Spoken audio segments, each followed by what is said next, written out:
Boa noite. E agora, vocês ouvem? Tava normal? Então eu caí numa pegadinha?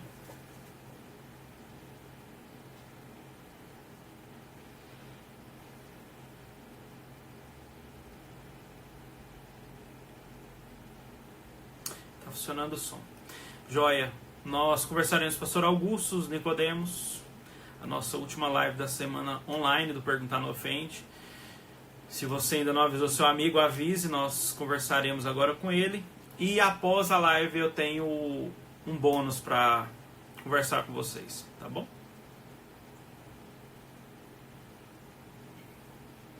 Deixa eu ver se o chefe já tá por aqui.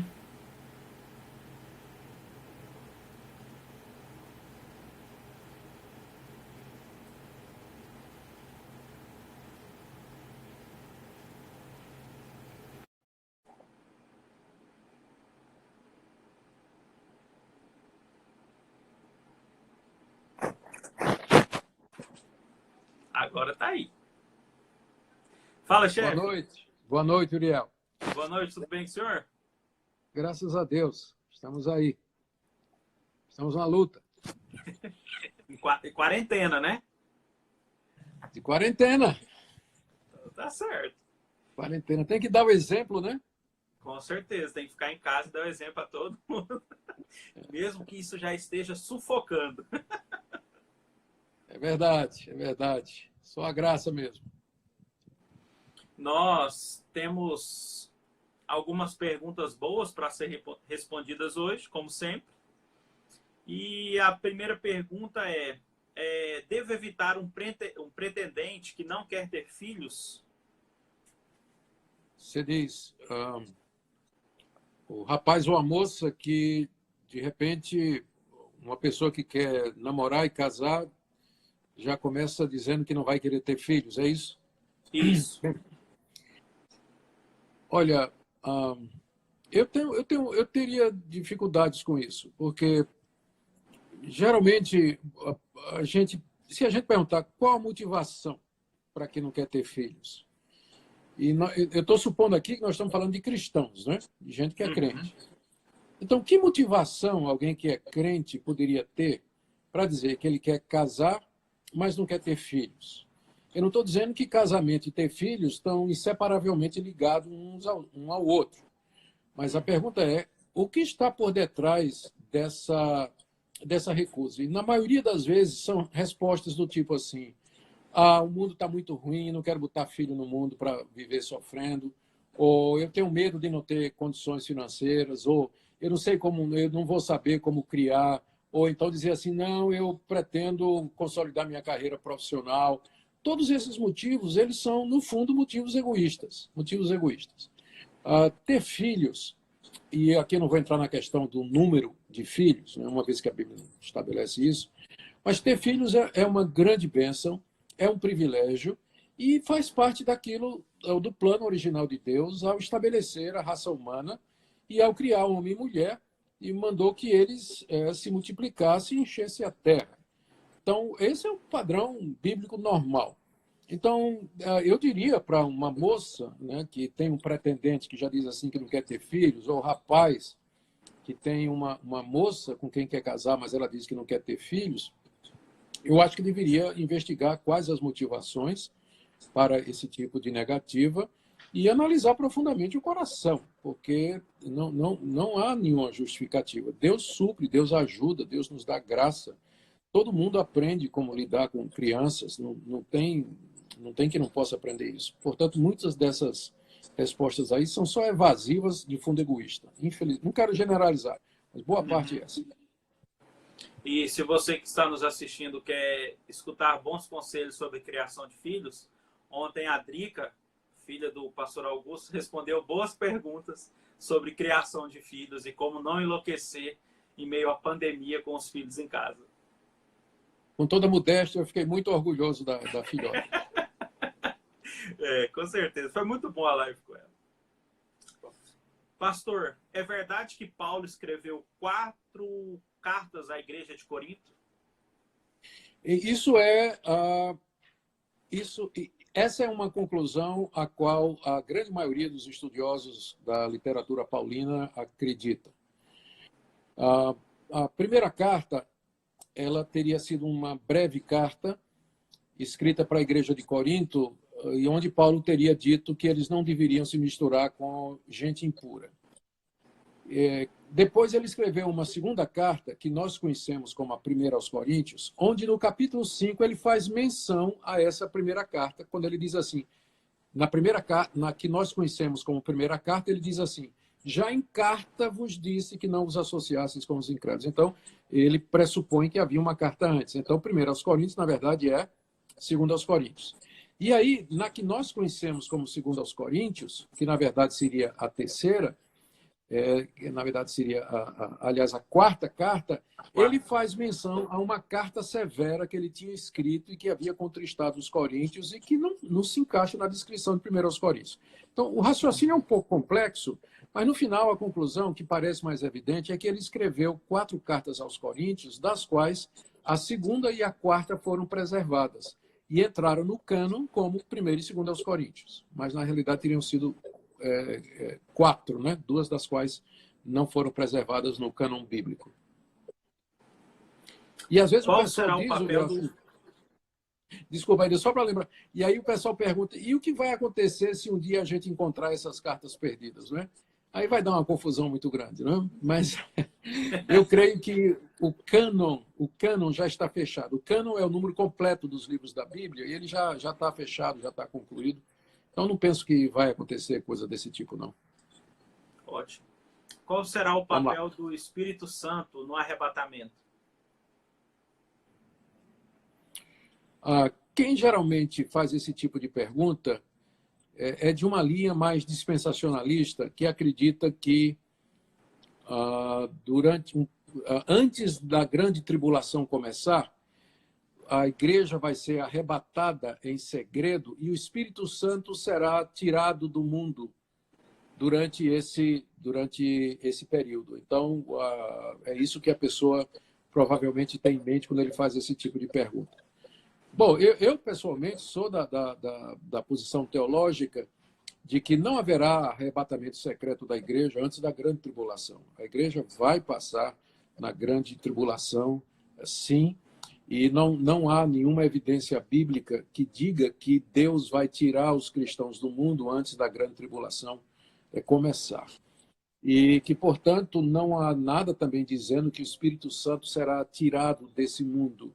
Nada será tirado desse mundo. O que vai acontecer é que, depois da grande tribulação, mais para o final dela, o Senhor Jesus volta em glória para destruir o anticristo e libertar a sua igreja, o seu povo, julgar os vivos e os mortos, e o Espírito Santo estará com a sua igreja, confortando a igreja durante o período da tribulação, agindo na conversão dos eleitos, que porventura houver durante esse período, trazendo-os ao redil da igreja, e isso através da pregação da palavra.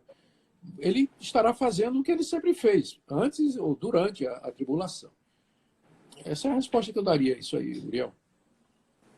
Você quer aprender mais sobre escatologia? Teve uma live com o pastor Leandro Lima, lá ele respondeu um monte de coisa sobre isso. Perfeito, absoluto. Se a minha igreja não aplica a disciplina, eu posso mudar de igreja? Aí ele complementa, ela prega a palavra e faz uso dos sacramentos.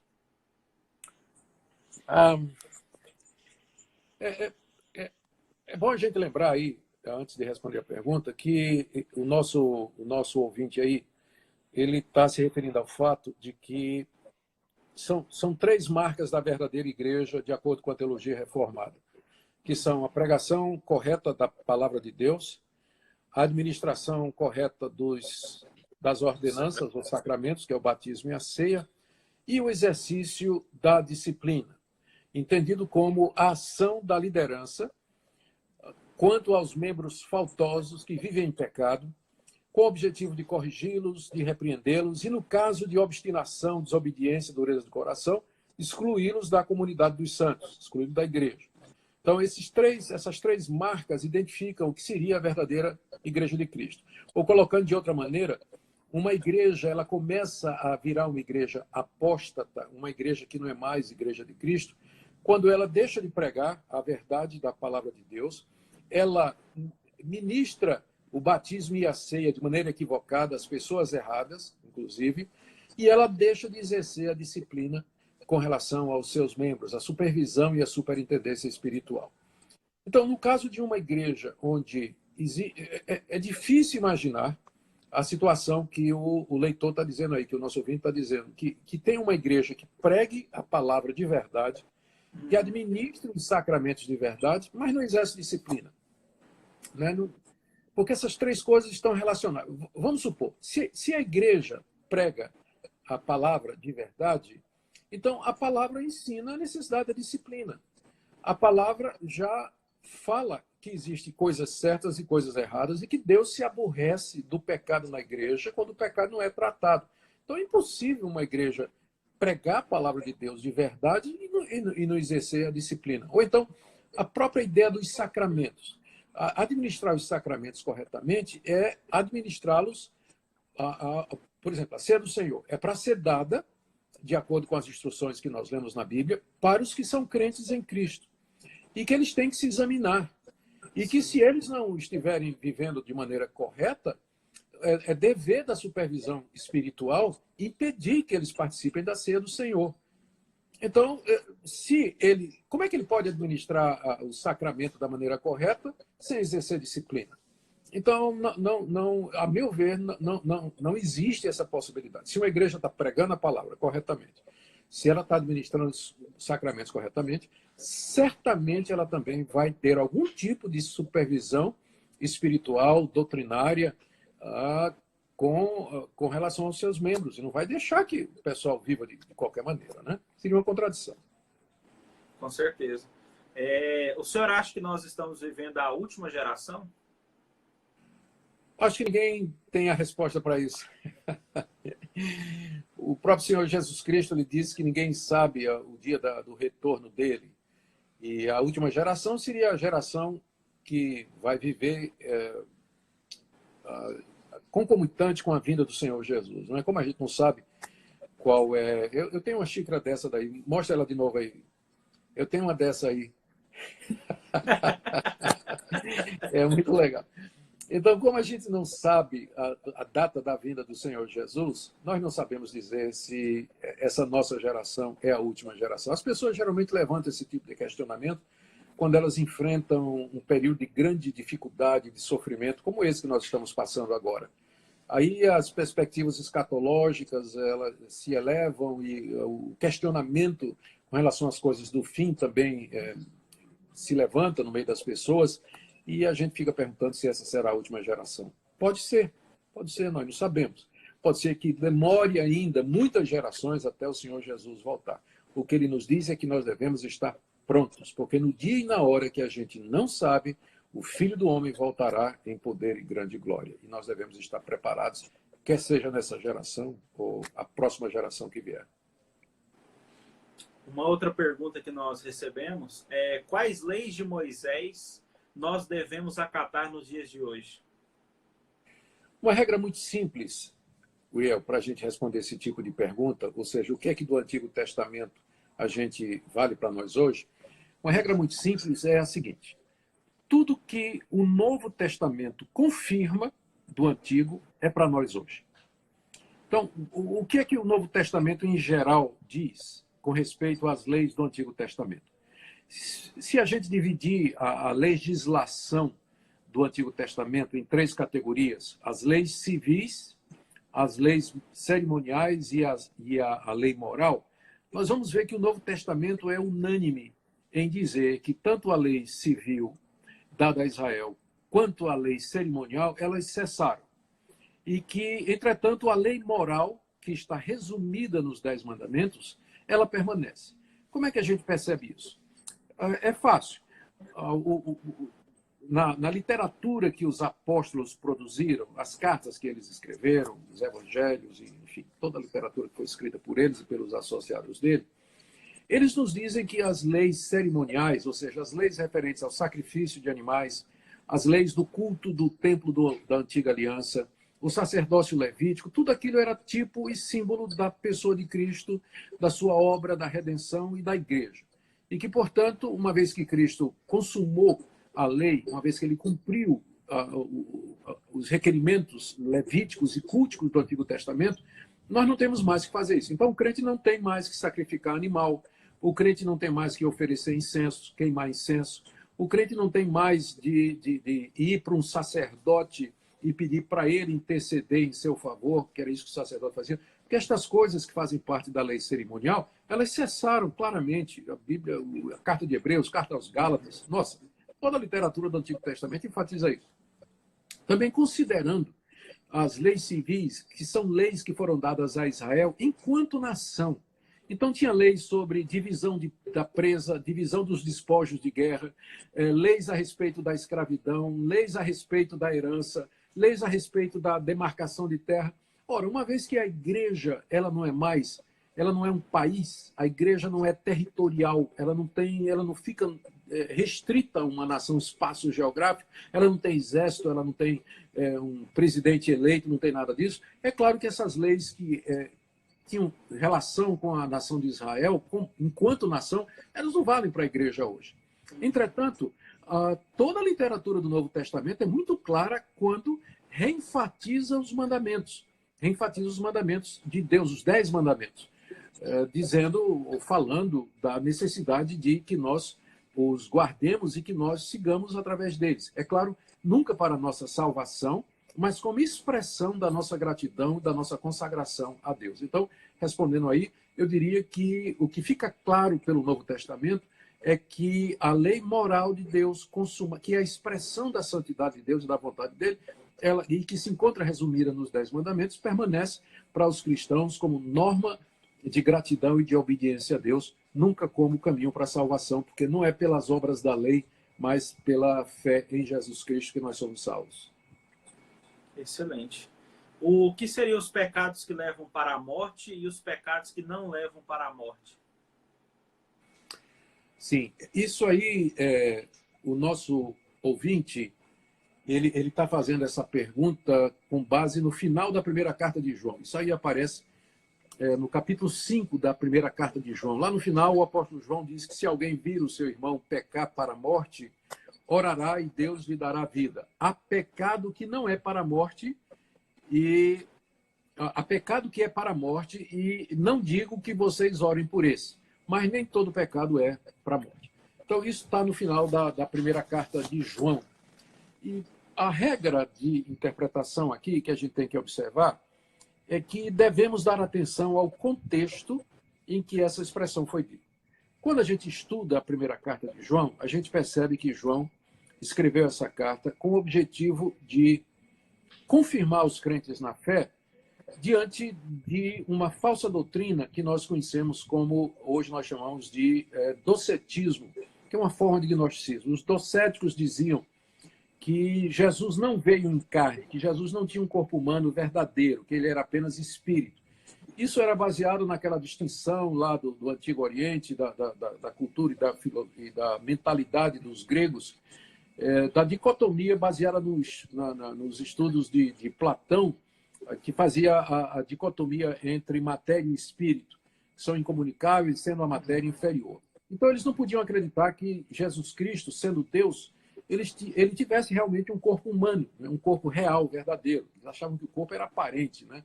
E como a palavra aparência em grego é dokel, então eles ganharam o nome de docetistas, porque insistiam que o corpo de Cristo era aparente. Então o apóstolo João está escrevendo no contexto da propagação dessa ideia.